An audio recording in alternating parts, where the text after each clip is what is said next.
Hello, welcome to your weekly astrological updates, your astrology weather. So, for this week, we have our big Venus Jupiter kiss. You can see it right here, 25 degrees Cancer in the exalted sign, Jupiter's exalted sign of Cancer.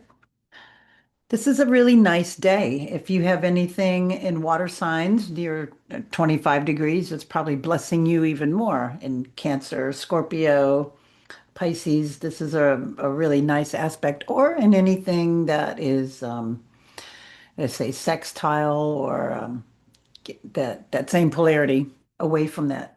So anyway, it's just a really nice day anyway, or nice blessing when these two meet, the those big benefics. But it affects everybody differently. But anyway, it's a nice day. That is like one of the major nice, it's probably one of the best aspects this year, best times, best days. We also have this really interesting cradle forming. And let me get a pen. Okay, we'll use that. Okay, so we have Jupiter's going to click into it. Actually, let me just go. If I can go by the hours, they'll look more like a bucket. Hold on. All right, let's do this a second first. I do hours.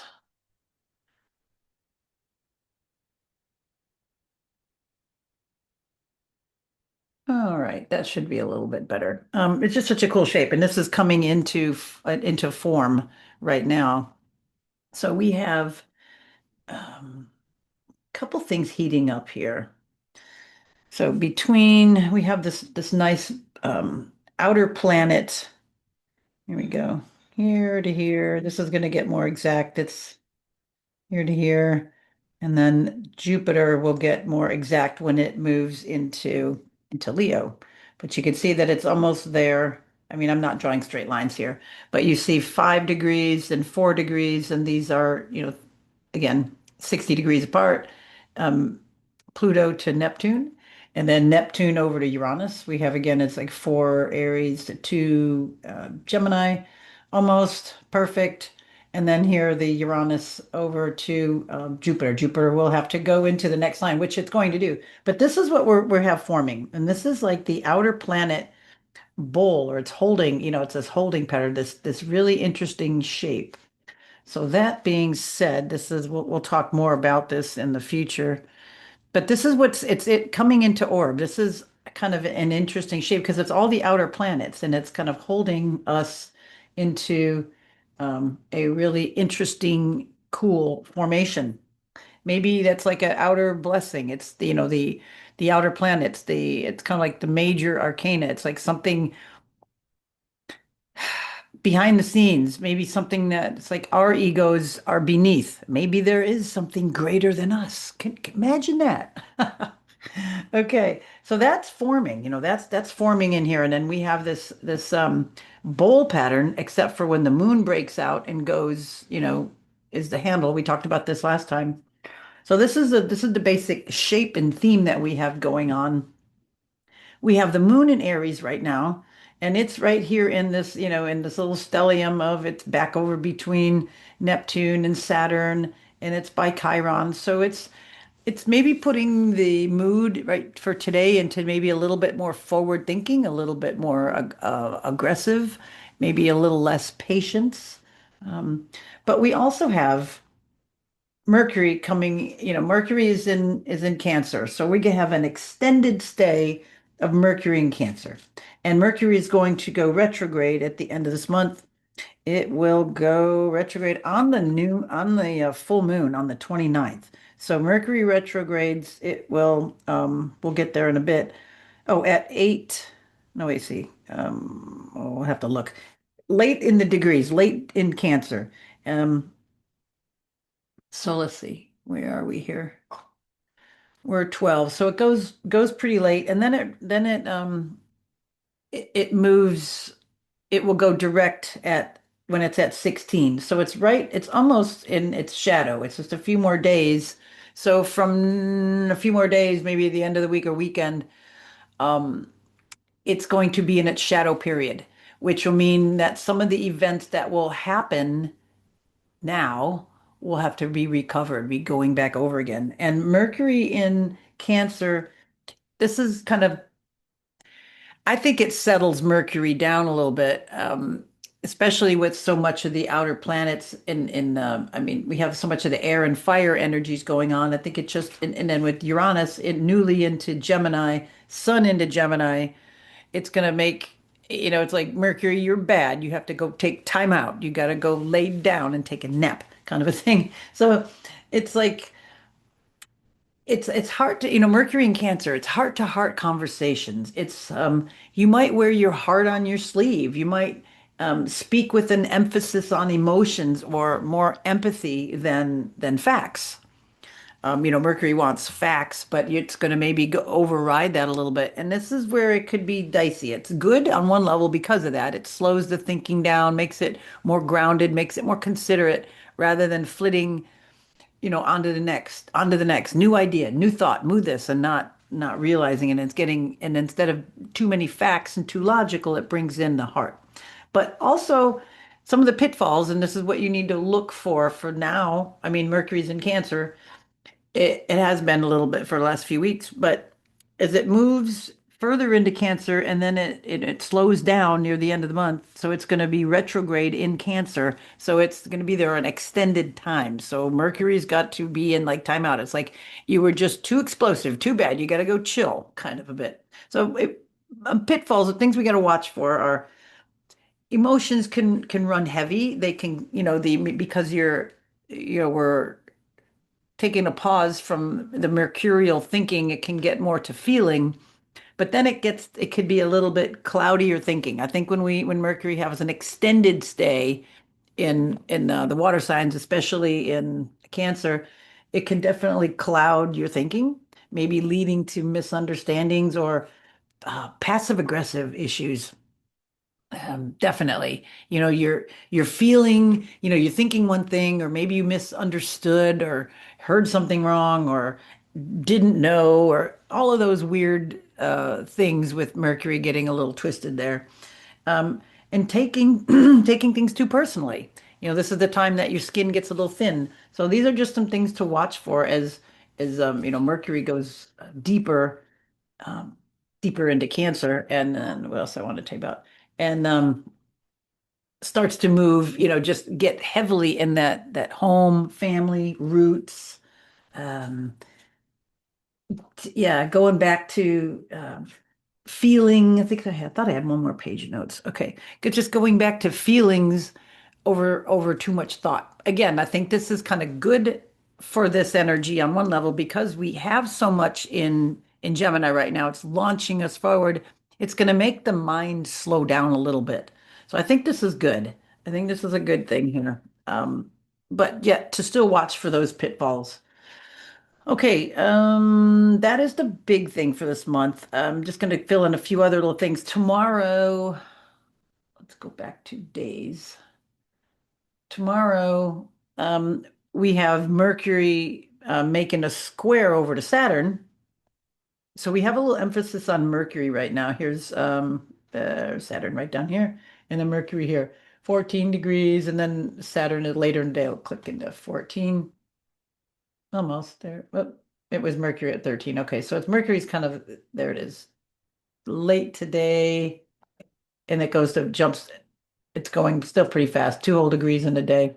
So that square to Saturn, maybe bringing in some disciplined thoughts, some serious thinking, or um, something that you've been, wanting to say. Maybe you don't feel like saying it right now. Maybe something that you've been um, kind of formulating. It's like, I don't really want to do that. It's like ignoring the elephant in the living room, or it's being distracted with this. Maybe it's giving you a little bit more time, so sometimes it's important to do that.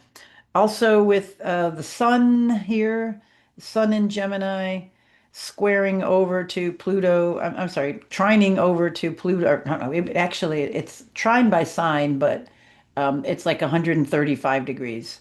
It's, a little bit more. You got that extra like 15 degrees, right? 20 minus 5. So if we had 120 plus the 15 is 135. It's that weird square and a half, or I'm not, I shouldn't say square and a half, 135. There we go. 135-degree angle. It's an odd sesquiquadrate. Um, Again, we have the trine by sine, but then by the actual degree, it takes on a little bit more angst. So Pluto depth, it wants to get the bottom of things. Sun wants to expose and shine and the information. So that all could be coming out or getting a little bit distracting. It could be because we've got Gemini and Aquarius, air signs are easily distracted. It's like, oh, squirrel. Oh, okay. So that with the Mercury square Saturn, the Mercury square Saturn could help calm this little bit of distractedness down with the sun here, ego and Gemini wanting new things and depth Pluto. So that's tomorrow. So that's a kind of a little, maybe a little balancing factor of that. And moving into Thursday. We still have some of these times of the moon void, of course. It's not quite as bad on some of them. But anyway, we've got the moon have moved into Taurus here, void, of course, and then it's shorter. It's like, let's see, moon moves in at 8 in the morning. Yeah, it was void, of course, at 4 in the morning, and then it moves into Taurus at 8:30. So it was a little bit shorter, but interesting this day. The moon will be now making, moon moves into Taurus, so it's wanting to be comfortable and secure, and it's got a square. It's going to square over to Jupiter. Wait a minute, where are we? Eh, Hold on. Square, there we go. Moon. There we go. Okay, so moon, actually, so I'm sorry, sextiling over to Jupiter, and as it gets, moves through the sign, so Taurus, 2 signs away, it will make nice aspects over to this whole group. So as moon is moving through on Thursday, you get maybe more feeling communication over here. We get more expansion because the moon will be, this nice conjunction between Jupiter, I'm sorry, Venus and Jupiter. Yeah, Jupiter and Venus. I like to say the other planet first, but um, it's there. So it's basically making a real it's getting some more balance, is what I'm trying to say. So we got more of the balance here between that um creating good vibes there. So Moon, wanting to be secure, and it's making nice aspects over to the both the benefics and to Mercury. So it's kind of got some communication going on here.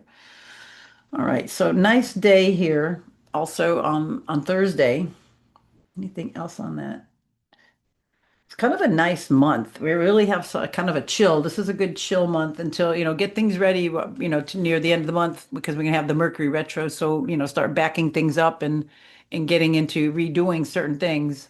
That's when you rework a lot of the things that you've put into motion. And the rest of this month, you want to put things forward into motion, get stuff moving because during the Mercury retro time is when you want to naturally go back over stuff and redo or shuffle it around. So make use of this. What do we have? 3 weeks now about?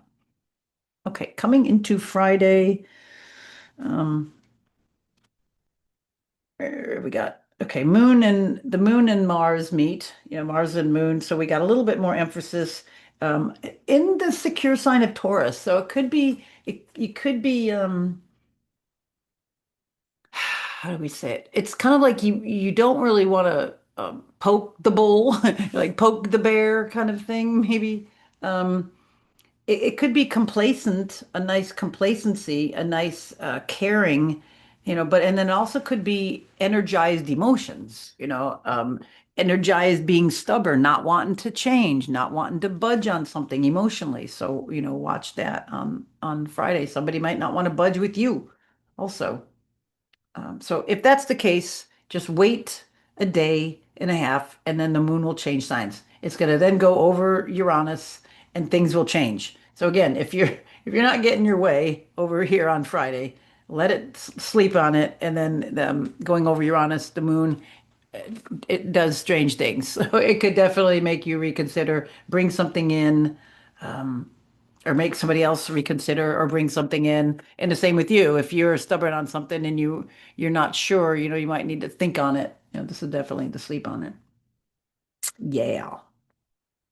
Also, Venus moves into, we have another sign change here. Venus changes signs.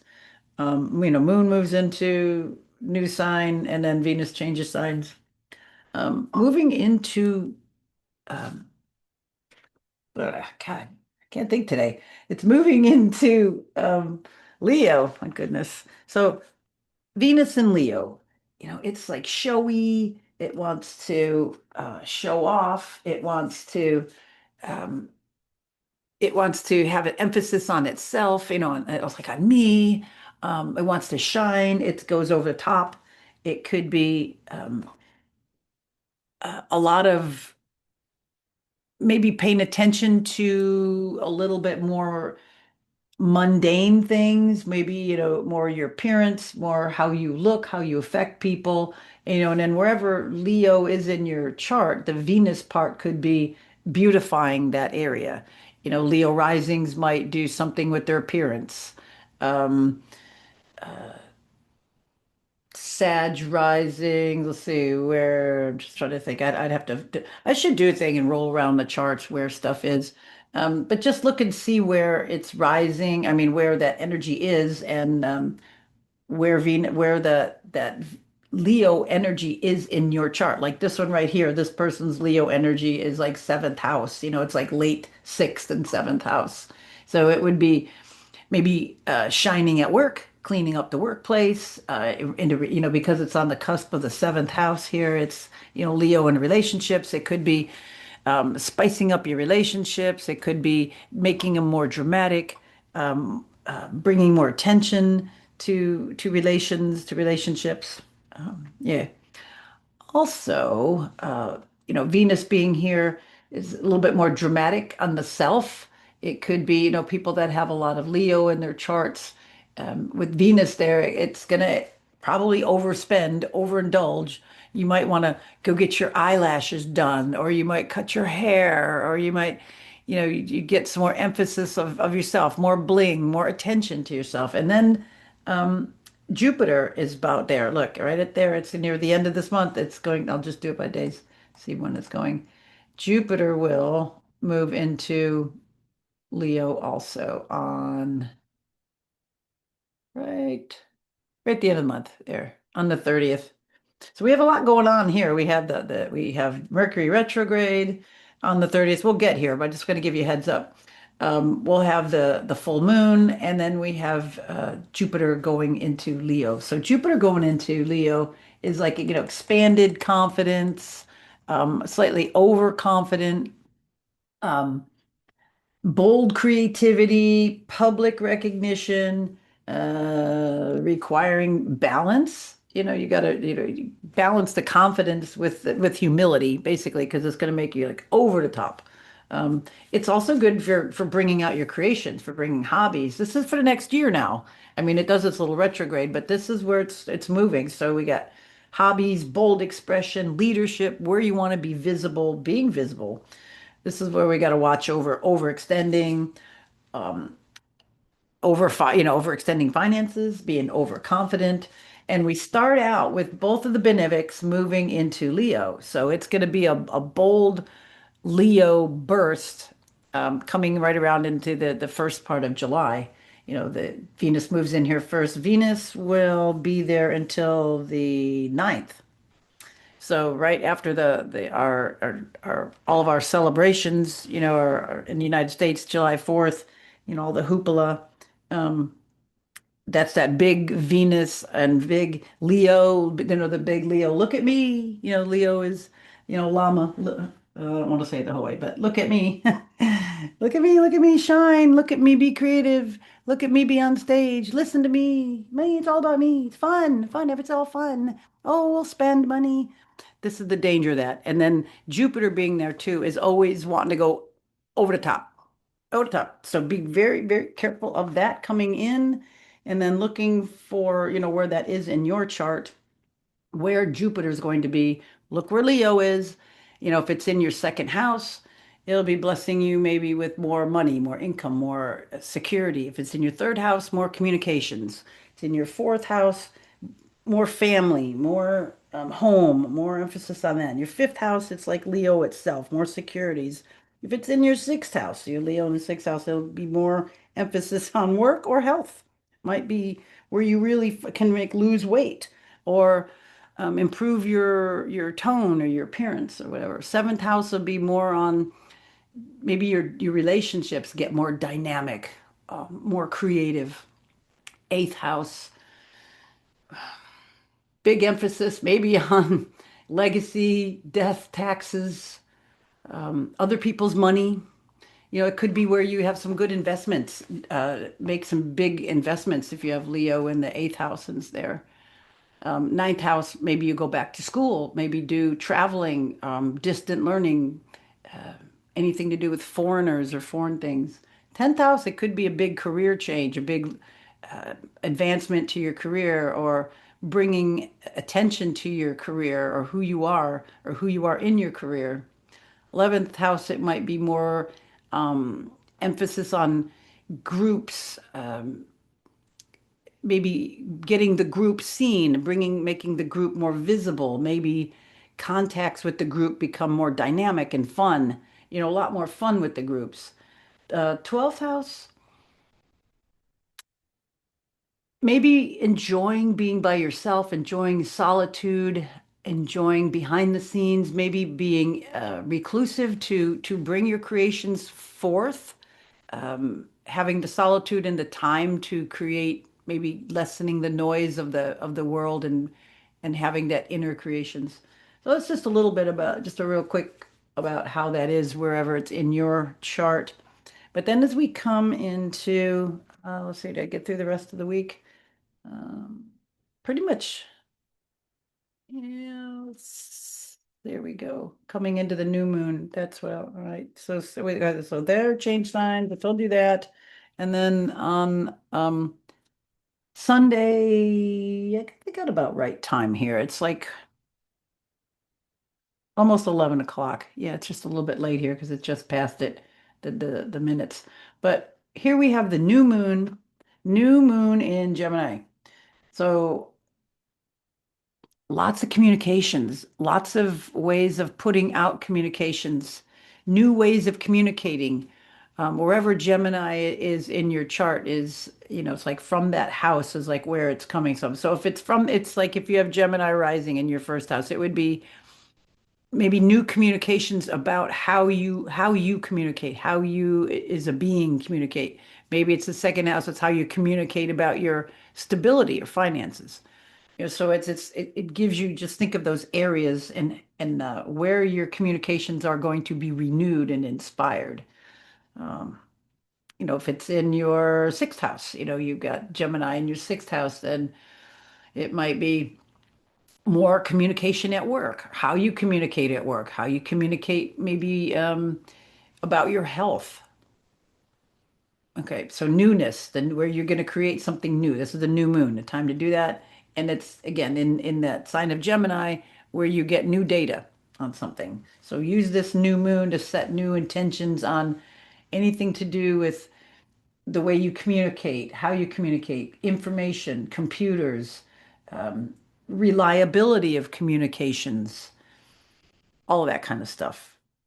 Yeah. And then let's see, what else do we have this week? And then coming into Monday, is there anything else I want to tell you about that? Yeah, see, Venus has just changed signs, that they've met the benefics. This is here. We just had that's like the node. Uranus is like, because the nodes kind of vacillate. We have them at three degrees Pisces and 3 degrees Virgo. And then Uranus is right in the middle of them. It's right at the midpoint or that we call the bends. So this whole week, maybe, and then they were a little bit more exact. Let's see.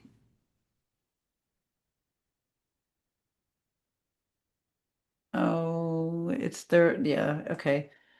It's vacillating. So it's been exact and it's still there. So we could have sudden things with the moon. I mean, with Uranus squaring the nodes, you can expect sudden things sudden, an unexpected opportunity lands with you, especially if you have things at these early degrees. All right, what else was I going to tell you? Sunday and then Monday, and then we will meet again on Tuesday. Monday. Oh, yeah, there's this one other thing. So then we get the moon moving, after it does the new moon, then the moon moves into Cancer. So now the moon's in its own sign here, but that's where things can get kind of emotional. Things can get a little maudlin. Things can get more on the self, I mean, on the home and the family, away from the self. Um, we get that drippy kind of energy. And then Venus is sextile, nice aspect over to Uranus. So something nice for the home suddenly, or maybe a visitor from the past, maybe um, just some kind of inspirational, Venus, money, something nice comes in, something you didn't expect. And then also Venus is, with making an aspect to all the outer planets, it's then trining over to Neptune because it's, at those early degrees. You see, Venus is like 3 and 4, Uranus, 2. Neptune 4, and then Pluto will be 5. And then Venus will oppose Pluto later in the week when it gets closer to 5. So, and it's like, well, I want to challenge things. When Venus is over there feeling good, looking all sassy and smart, and then can just, get into that depth, maybe show things all, for all, maybe use that outer creativity to bring attention to something that needs attention. Um, Going to city council meeting and bringing up attention on something, talking to a neighbor that they may not know something, talking to an employer or a coworker. There's somebody undermining you here, or this is going on. It's that kind of energy to get to the bottom and clear stuff out. All right. And what else I want to tell you? The 16th will be here next week. Seemed like there was one other thing I wanted to tell you about this week. All right. Anyway, we have the full moon coming up at the end of the month on the 29th, and that will be in Capricorn. So we have the Cancer Capricorn axis right now being activated. We're coming into the retrograde on the 29th, and we're coming into, Venus just change signs, and then Jupiter change signs into Leo. Big, bold, beautiful, outrageous, on stage. That's the kind of energy we're going to be moving into this next year with that. All right, that is it for today. Thank you for listening. Talk to you next week. Bye for now.